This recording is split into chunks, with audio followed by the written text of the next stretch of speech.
कोलकाता ने जरूर इन्वेस्ट किया है एंड्रे रसल पे। और अगेन एक अच्छी बात ये हुई है कि हम इस सीजन की शुरुआत में कह रहे थे कि नाइट राइडर का क्या होता है कि उनका 4-5-6 से बहुत मिलता है उनको, ठीक है, मॉर्गन, कार्तिक, रसल, ऊपर 1-2-3 से ज्यादा कंसिस्टेंसी चाहिए, ज्यादा रन चाहिए। ये सीजन की जब शुरुआत हुई तो मतलब उल्टा हो गया, वो 1-2-3 से मिल रहे थे और 4-5-6 से नहीं मिल रहे थे। तो अब जो है ये थोड़ा यहाँ पे थोड़ा वहां ये जुड़ जाए आज अगर, और मॉर्गन जो है बीच में ब्रिज, क्योंकि अभी मॉर्गन से एक वो तगड़ी पारी देखने को नहीं मिली, वो बड़ी पारी जो पता है आप खेल सकते हैं, तो ये ब्रिज भी अगर बन जाए तो फिर ये जो नाइट राइडर की टीम है ये काफी अनस्टॉपेबल फोर्स बन सकती है। देखिए, अगर नाइट राइडर की बात करें, कोलकाता की बात करें, तो ब्रिज तो जरूर मॉर्गन है, लेकिन उनके लिए जो सीमेंट है वो दिनेश कार्तिक है। तो आप चाहते हैं कि ब्रिज कोई और हो, राइट? आप चाहते हैं कि कार्तिक 4 पे खेले, 3 या 4 पे। अगर उनके आंकड़े देखें, मैंने देखा है मुंबई के लिए जो वो खेलते थे, जब वो चैंपियंस ट्रॉफी के लिए सिलेक्ट हुए थे, 700 या 800 रन उन्होंने कुछ बनाया था। और जिस तरीके से खेला, देखिए आंकड़े आपके सामने है अभी, तो ये देखेंगे तो वो जब खेलते हैं 3 या 4 पे, उन्हें जो वो 7-8 बॉल एक्स्ट्रा जो मिलता है, फिर वो अलग तरीके से खेलते हैं। और अभी आप देखेंगे नीतीश राणा कर रहे हैं, शुभमन गिल थोड़ा इनकंसिस्टेंट है, लेकिन वहां पे अगर आपको स्टेबिलिटी चाहिए तो दिनेश कार्तिक वहां पे देख सकते हैं।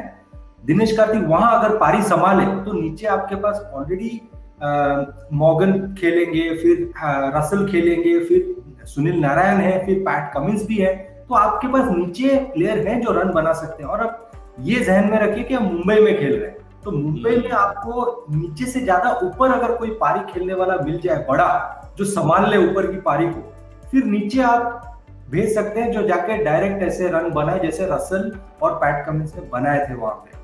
वीरू, आपकी सोच इसके बारे में? दिनेश कार्तिक नहीं, आप सहमत नहीं है इससे? मैं नहीं सहमत नहीं, मैं इसके विपरीत हूं। मैं चाहता हूं कि एंड्रे रसल को नंबर 4 पर खेले। ओके। क्योंकि जब वो चलते हैं तो श्योर शॉट आपकी विन है अगर वो चले। पर दिनेश कार्तिक दिल्ली के लिए नंबर 4 पर खेले हैं, पंजाब के लिए नंबर 4 पर खेले हैं, मुंबई के लिए नंबर 4। वो आंकड़े ना मुझे नंबर 4 वाले उतने सूटेबल नहीं लग रहे, क्योंकि 127 का स्ट्राइक रेट है, 25 का औसत है, 11 शायद 50 है, इतने मैच, 90 पारियों में 11-50। तो मुझे ऐसा लगता है कि जितना मैंने दिनेश कार्तिक को देखा है, मतलब नजदीक से, इवन इंडियन टीम, उनको जितना कम समय दो ना उतने बढ़िया प्लेयर हैं। जितना ज्यादा समय दो ना वो उतने ही सोचते हैं, उतनी ही फिर उनकी परफॉर्मेंस उतनी बेहतर नहीं आती। क्योंकि मेरे अंडर खेले वो नंबर 4 पर दिल्ली के लिए, बहुत दूसरे साल और तीसरे साल दिल्ली के लिए, तो उनको अगर बारी वो नंबर 4 पे ही खेले, लेकिन अगर उनकी बारी लास्ट 5 में आती थी ना तो वो कमाल की बैटिंग करते थे। लेकिन अगर पावर प्ले में उनकी बैटिंग आ जाती थी ना तो फिर वो ज्यादा कुछ करते नहीं थे। मतलब ये मेरा पर्सनल इक्वेशन रही है, उनके साथ नोट किया। एंड्रे रसल का क्या है, उनका गेयर एक ही है, वो नंबर 4 पर खेलते, पावर प्ले में बैटिंग आए या लास्ट में बैटिंग, क्योंकि उनको मालूम है कि उनकी स्ट्रेंथ क्या है, बॉलरों पे अटैक करना और बॉलरों को अंडर प्रेशर लाना। वो चलते हैं तो आपके जो बॉलिंग साइड है ना उसमें खलबली मचा देते हैं कि यार ये बॉलर एंड्रे रसल के सामने नहीं डाल सकता, क्योंकि उस बॉलर ने डालनी बीच में ही है, अब बीच में आ गए एंड्रे रसल। तो जब वो बीच में नहीं डालेंगे वो गेंदबाज, वो एंड में डालेंगे, तो फिर उनकी पिटाई एंड में कोई भी कर सकता है। तो वो खलबली मचा देते हैं। जैसे कई बार MS धोनी अगर बीच में किसी को, सैम करन को भेज रहे थे कि ओपनिंग में भेज दिया, नंबर 4 पर भेज दिया, तो फिर वो खलबली मचवा देते हैं दूसरी टीम के कप्तान और टीम के अंदर कि यार इसके आगे ना वो बॉलर नहीं डाल सकता और वो बॉलर सिर्फ बीच में ही डाल सकता है। तो वहां पर वो टीम फंस जाती है।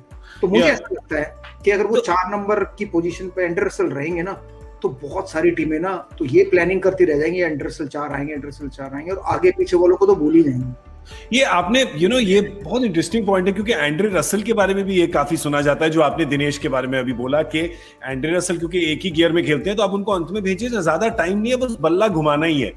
आप कह रहे हैं कि ये काम तो 4 पे भी हो सकता है, तो ऐसा क्यों करें कि सिर्फ शेर आएगा डर में ही दूसरी टीमों को रखें? अरे बाहर से कौन डरा सकता है, अंदर से ज्यादा डराएगा ना। आउट हो गया तो हो गया, पर अगर रह गया।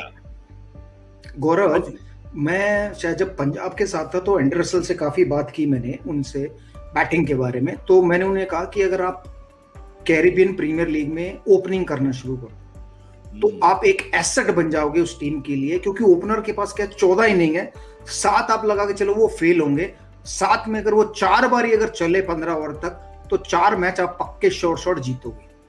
सो ये वो वाली कहानी थी कि अगर सहवाग और डेविड वार्नर ओपनिंग कर रहे हैं और वो चले तो आपकी जीत निश्चित है 20 ओवर के मैच।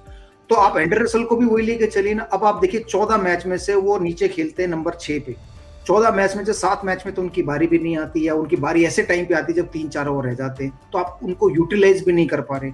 एक ही साल ऐसा था जब एंड्रे रसल ना ओवर देख के आते थे कि भाई 8 ओवर हो गए, कोई भी विकेट गिरे एंड्रे रसल एंटर करेंगे, या तो वो सिचुएशन रखे कि भाई 8 ओवर से पहले अगर 4 भी आउट हो गए ना तब भी हम नहीं भेजेंगे एंड्रे रसल को, 8वें ओवर के बाद जो भी आउट होगा तो फिर एंड्रे रसल अंदर जाएंगे, क्योंकि 12 ओवर उन्हें मिलेंगे खेलने के लिए। तो और उन्होंने कैरिबियन प्रीमियर लीग में ओपनिंग की और 2 शतक भी बनाए।